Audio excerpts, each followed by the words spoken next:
Que bom nos reencontrarmos novamente. Na verdade, gostaríamos de fazê-lo ao vivo, presencialmente, nesse domingo, mas ainda não foi possível. Falarei sobre isso num vídeo à parte. Que a graça, a paz e o amor de Jesus esteja conosco e habite os nossos corações. Quero convidá-los a abrirmos as nossas Bíblias no livro de Mateus, do Evangelho, segundo a narrativa de Mateus, no capítulo 6, nós leremos dos versos 25 a 34. Mateus 6, versos 25 a 34, que diz assim: Por isso eu vos digo, não andeis ansiosos pela vossa vida, quanto ao que haveis de comer ou beber, nem pelo vosso corpo, quanto ao que haveis de vestir. Não é a vida mais do que o alimento, e o corpo mais do que as vestes? Observai as aves dos céus, não semeiam, não colhem, nem ajuntam em celeiro. Contudo, vosso Pai Celeste as sustenta. Porventura, não valeis vós muito mais do que as aves? Qual de vós, por ansioso que esteja, pode acrescentar um côvado ao curso da sua vida? E por que andais ansiosos quanto ao vestuário? Considerai como crescem os lírios do campo. Eles não trabalham e nem fiam. Eu, contudo, vos afirmo que nem Salomão, em toda a sua glória, se vestiu como qualquer deles. Ora, se Deus assim veste a erva do campo, que hoje existe e amanhã é lançada no forno, quanto mais a vós, outros homens de pequena fé? Portanto, não vos inquieteis dizendo que comeremos, ou que beberemos, ou ainda com que nos vestiremos, porque os gentios é que procuram todas essas coisas, pois vosso Pai Celeste sabe que necessitais de todas elas. Buscai, pois, em primeiro lugar o seu reino, a sua justiça, e todas essas coisas vos serão acrescentadas. Portanto, não vos inquieteis com o dia de amanhã, pois o amanhã trará os seus cuidados. Basta a cada dia o seu próprio mal. No texto que nós lemos, o último versículo diz assim: Portanto, não vos inquieteis com o dia de amanhã, pois o amanhã trará os seus cuidados. Basta a cada dia o seu próprio mal. Eu tomo a liberdade de fazer uma tradução livre da última frase do texto, que ficaria assim: cada dia tem os seus problemas. Basta o dia de hoje o seu próprio problema. A verdade é que todos nós temos problemas. Não há ninguém que não os tenha. Eles fazem parte do nosso dia a dia e são um belo atestado de que nós estamos vivos. Porque só os mortos não têm problema. Você está com um problema? Aleluia, você está vivo. Por isso mesmo, porque estamos vivos, nós podemos estar passando por sérias dificuldades, podemos estar passando por provações. Nesse sentido, os problemas são avisos de que a vida nos envia, para dizer que alguma coisa não vai bem. São recados que a vida nos manda e que precisamos levar a sério. O problema, em certa medida, é como a doença. A doença é um sinal de que algo não vai bem com a nossa saúde. Nós podemos estar enfrentando problemas das mais variadas naturezas. Pode ser um problema familiar, um conflito conjugal, uma dificuldade com os filhos, uma decepção amorosa, uma frustração profissional, um aperto financeiro, um problema de saúde, uma enfermidade na família, um mal crônico, talvez uma doença terminal. Sim, os problemas estão aí, eles são de toda ordem, de toda natureza e estão em todos os lugares. Conta-se que quando Chester Wheeler, um famoso comandante da Marinha Americana, viu-se cercado de todos os lados por parte de 8 divisões inimigas durante a Guerra da Coreia, teve uma reação bem diferente. Ele voltou-se para os seus soldados e disse: tudo bem, eles estão à nossa esquerda, eles estão à nossa direita, eles estão à nossa frente, eles estão atrás de nós. Desta vez eles não podem escapar. Na vida, os obstáculos, as dificuldades, os problemas são inevitáveis. Eles vêm de todos os lados e cercam-nos completamente. Muitas vezes parecem invencíveis e intransponíveis. E daí a questão fundamental: como vamos tratar e como vamos cuidar, como vamos reagir diante dos problemas da vida? Que providências haveremos de tomar?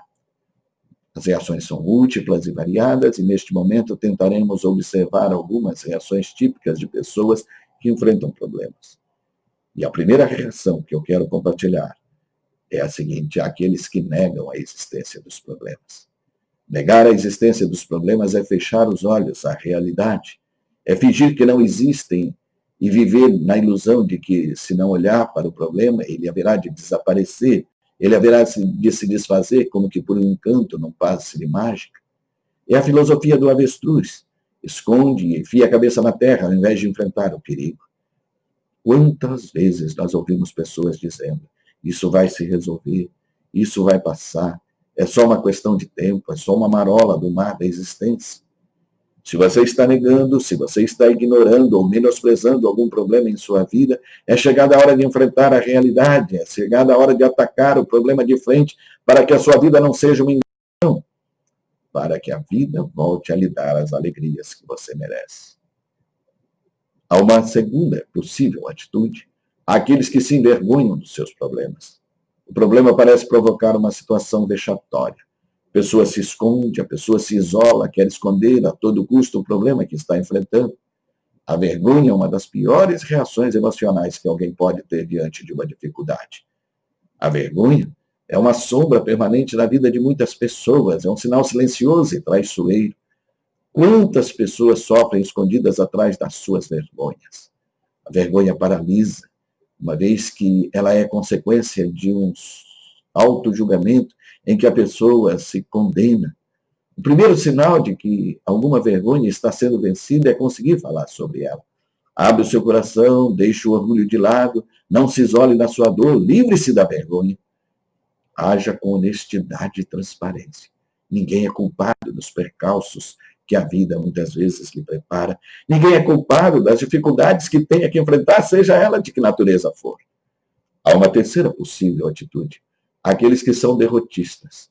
Norman Vincent Peale, então pastor de Noble Book Church, em Nova York, e autor do clássico O Poder do Pensamento Positivo, precursor da literatura de autoajuda, conta que certa vez, passeando pelas ruas em frente a um estúdio de tatuagem, ele viu na entrada desenhos de centenas de tatuagens como amostras.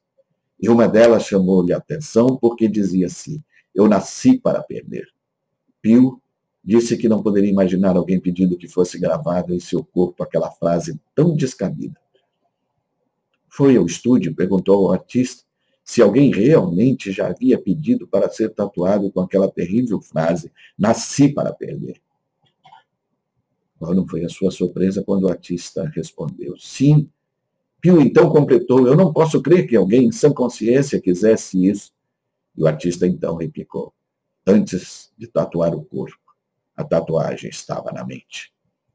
Quando a gente tatuada com a mente negativa diante dos problemas da vida, muitas vezes nós levantamos enormes barreiras dentro de nós mesmos, em nossa mente, em nosso coração, e não conseguimos entender por que não alcançamos o sucesso em nossa vida. Nós mesmos somos o grande impedimento para alcançarmos o alvo de Deus para as nossas vidas. Nós voltaremos a falar de outras atitudes assumidas por pessoas diante do problema, de problemas. Contudo, para este momento bastam esses. Mas diante do que vimos até então, e dessas maneiras mais comuns de reagir de forma inadequada e negativa diante dos problemas, nós somos desafiados a analisar se alguma delas faz parte do nosso repertório de conduta e decidir: vamos continuar negando os nossos problemas? Insistiremos em nos envergonhar pelos problemas que temos e nos paralisar diante deles? Nos daremos por vencidos antes mesmo de enfrentarmos os problemas que temos? Somos desafiados a outro tipo de atitude. Nós precisamos tomar uma nova atitude em nossa vida. Hoje a literatura de autoajuda está sempre repetindo: atitude é tudo. De fato, esta parece ser a linha preferida de alguns autores e palestrantes motivacionais. E, segundo eles, uma grande atitude é tudo o que você precisa ter para ter sucesso na vida. Infelizmente, isso não é tudo, é apenas parte da verdade. Mas uma coisa é certa: atitude é fundamental. Mas o que é atitude? Ela aparece bem na história daquele menino que acabou de receber um castigo por ter desobedecido a sua mãe, e a mãe contrariada, então, lhe impõe o seguinte castigo: você vai ficar sentada naquela cadeira até eu mandar você sair. O menino, contrariado, obedece, com medo de que as coisas piorassem, senta-se na cadeira e mal acaba de sentar-se, volta-se para sua mãe num ar de desafio e diz: está bem, mãe. Para quem olha por fora, parece que eu estou sentado, mas aqui dentro eu estou de pé. Isso é atitude. A grande diferença Se essa atitude é positiva ou é negativa. Ela pode pintar tudo de cores claras e brilhantes, criando uma obra de arte, ou ela pode transformar tudo em algo escuro e sombrio, te derrotando. A atitude que uma pessoa tem, a atitude de uma pessoa tem profunda influência sobre o seu modo de encarar a vida. As pessoas mais felizes na vida têm necessariamente tudo o que há de melhor, mas elas procuram tirar o melhor de tudo que têm. Essa pequena diferença chama-se atitude.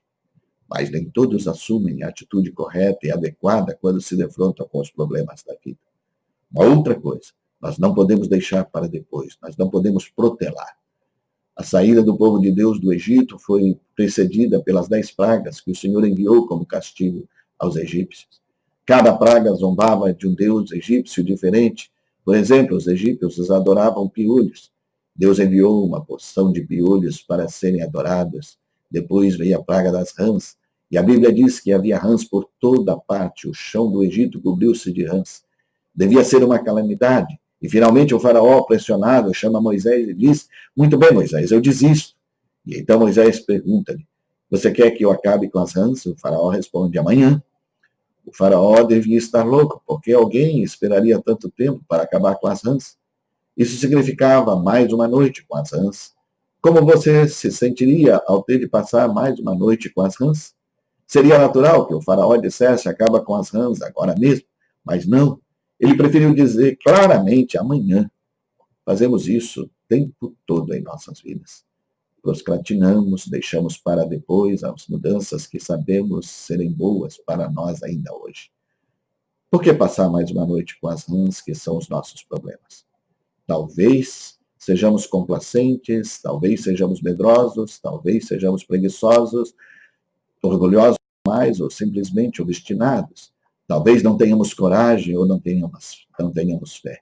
Não faça isso. Não faça como o faraó com as rãs. Não deixe para amanhã, não deixe para depois, não deixe para um dia desses. Fora com os problemas e com as rãs ainda hoje. E, finalmente, procure dar um sentido à sua vida. Ainda tenho um outro ponto. É importante que nós descobramos um sentido para a nossa vida. Um dos mais inspiradores exemplos de superação do problema é o do médico psicanalista Viktor Frankl, prisioneiro no campo de concentração de Auschwitz, que no meio de todo aquele genocídio, no meio de toda aquela barbárie, ele se propôs a alcançar 3 objetivos.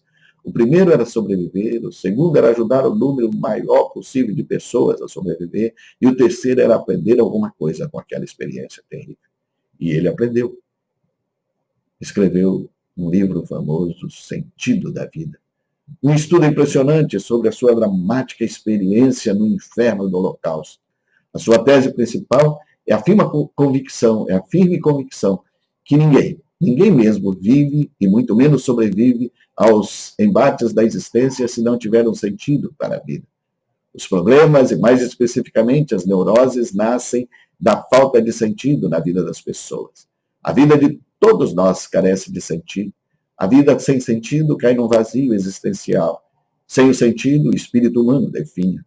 Quantos que, embora vivos, estão mortos porque a vida perdeu o significado para eles, porque a vida perdeu a cor, porque perdeu o brilho, a beleza, o significado, a transparência, a luminosidade. Esse sentido vem enunciado de uma forma simples na receita dada pelo grande místico cristão Mestre Eckhart. Realize a próxima tarefa que você tem, mas faça-o de todo o coração e encontre prazer nisso. Realize a próxima tarefa que você tem, mas faça-o de todo o coração e encontre prazer nisso. Ou seja, dê um sentido à sua vida. E, finalmente, é importante que nós renovemos a nossa espiritualidade. O melhor alimento para o coração, o melhor alimento para a alma de quem está vivendo um drama em sua vida é a oração. A oração sensibiliza o nosso espírito para uma melhor compreensão da vida. A oração nos põe em sintonia com o divino e essa é a única maneira de suportar e de superar a dor que o mundo nos impõe. Sem fé no coração, é impossível resistir e suportar a dor. O sofrimento com resignação quase divina é impossível de ser suportado se não tivermos fé. Com a oração, não despreze a palavra de Deus. Ela foi escrita para o nosso conforto. Ela foi escrita para a nossa inspiração, para o nosso alimento nas horas mais difíceis. Ela alenta o coração mais sofrido e acende uma luz no meio da escuridão, por mais tenebroso e difícil que seja o caminho que você está percorrendo. Como é bom saber que nos momentos mais sombrios de nossos dramas nós temos um Deus com quem podemos conversar e em cujos pés nós podemos depositar a nossa angústia, a nossa dor, a nossa esperança. Mas resta ainda um lembrete final. Não deixe de viver enquanto resolve os seus problemas. A vida não para enquanto nós resolvemos os nossos problemas. Ela continua. Não podemos esperar resolver todos os nossos problemas para depois ser felizes. Nós somos desafiados a, em meio às lutas da vida, cantar com alegria, com fé, com convicção. Sou feliz com Jesus, meu Senhor. Amém.